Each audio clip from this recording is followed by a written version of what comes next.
ನಮಸ್ಕಾರ ಮಕ್ಕಳೇ, ಎಲ್ಲರೂ ಹೇಗಿದ್ದೀರಾ? ಎಲ್ಲರೂ ಆರಾಮಾಗಿದ್ದೀರಾ ಅಂತ ನಾನು ತಿಳಿದುಕೊಳ್ತೇನೆ.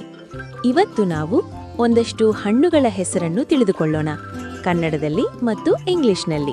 ಬನ್ನಿ. ಈ ಹಣ್ಣಿನ ಹೆಸರು ಸೇಬು.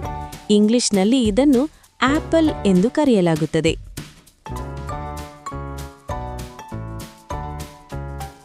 ಈ ಹಣ್ಣಿನ ಹೆಸರು ದ್ರಾಕ್ಷಿ. ಇಂಗ್ಲಿಷ್ನಲ್ಲಿ ಇದನ್ನು ಗ್ರೇಪ್ ಎಂದು ಕರೆಯಲಾಗುತ್ತದೆ. ಈ ಹಣ್ಣಿನ ಹೆಸರು ಬಾಳೆಹಣ್ಣು.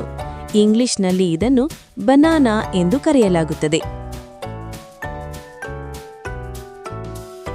ಈ ಹಣ್ಣಿನ ಹೆಸರು ದಾಳಂಬರಿ.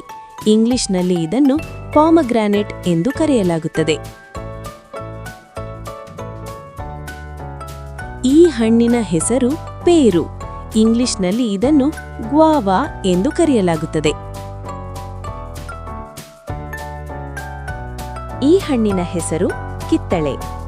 ಇಂಗ್ಲಿಷ್ನಲ್ಲಿ ಇದನ್ನು ಆರೆಂಜ್ ಎಂದು ಕರೆಯಲಾಗುತ್ತದೆ.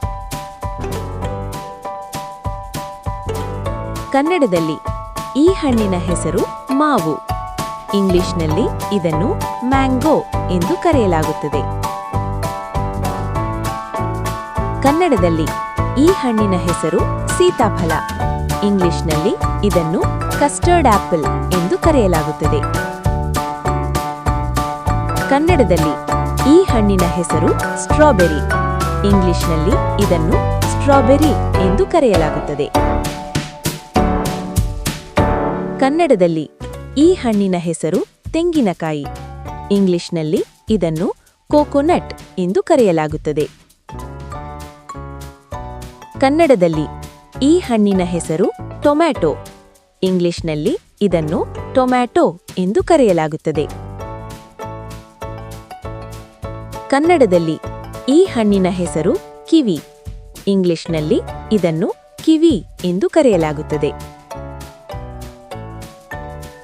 ಕನ್ನಡದಲ್ಲಿ ಈ ಹಣ್ಣಿನ ಹೆಸರು ಕಲ್ಲಂಗಡಿ. ಇಂಗ್ಲಿಷ್ನಲ್ಲಿ ಇದನ್ನು ವಾಟರ್ಮೆಲನ್ ಎಂದು ಕರೆಯಲಾಗುತ್ತದೆ. ಕನ್ನಡದಲ್ಲಿ ಈ ಹಣ್ಣಿನ ಹೆಸರು ಪಪ್ಪಾಯಿ. ಇಂಗ್ಲಿಷ್ನಲ್ಲಿ ಇದನ್ನು ಪಪಾಯ ಎಂದು ಕರೆಯಲಾಗುತ್ತದೆ. ಕನ್ನಡದಲ್ಲಿ ಈ ಹಣ್ಣಿನ ಹೆಸರು ಕುಂಬಳಕಾಯಿ. ಇಂಗ್ಲಿಷ್ನಲ್ಲಿ ಇದನ್ನು ಕಬೋಚ ಮತ್ತು ಪಂಪ್ಕಿನ್ ಎಂದು ಕರೆಯಲಾಗುತ್ತದೆ. ಕನ್ನಡದಲ್ಲಿ ಈ ಹಣ್ಣಿನ ಹೆಸರು ಚಿಕ್ಕು ಅಥವಾ ಸಪೋಟ ಹಣ್ಣು. ಇಂಗ್ಲಿಷ್ನಲ್ಲಿ ಇದನ್ನು ಸಪೋಡಿಲ್ಲ ಎಂದು ಕರೆಯಲಾಗುತ್ತದೆ. ಕನ್ನಡದಲ್ಲಿ ಈ ಹಣ್ಣಿನ ಹೆಸರು ನಿಂಬೆಹಣ್ಣು. ಇಂಗ್ಲಿಷ್ನಲ್ಲಿ ಇದನ್ನು ಲೆಮನ್ ಎಂದು ಕರೆಯಲಾಗುತ್ತದೆ. ಕನ್ನಡದಲ್ಲಿ ಈ ಹಣ್ಣಿನ ಹೆಸರು ಅನಾನಸ್. ಇಂಗ್ಲಿಷ್ನಲ್ಲಿ ಇದನ್ನು ಪೈನಾಪಲ್ ಎಂದು ಕರೆಯಲಾಗುತ್ತದೆ. ಕನ್ನಡದಲ್ಲಿ ಈ ಹಣ್ಣಿನ ಹೆಸರು ಪಿಯರ್ ಅಥವಾ ಪೇರಳೆ ಹಣ್ಣು. ಇಂಗ್ಲಿಷ್ನಲ್ಲಿ ಇದನ್ನು ಪಿಯರ್ ಎಂದು ಕರೆಯಲಾಗುತ್ತದೆ.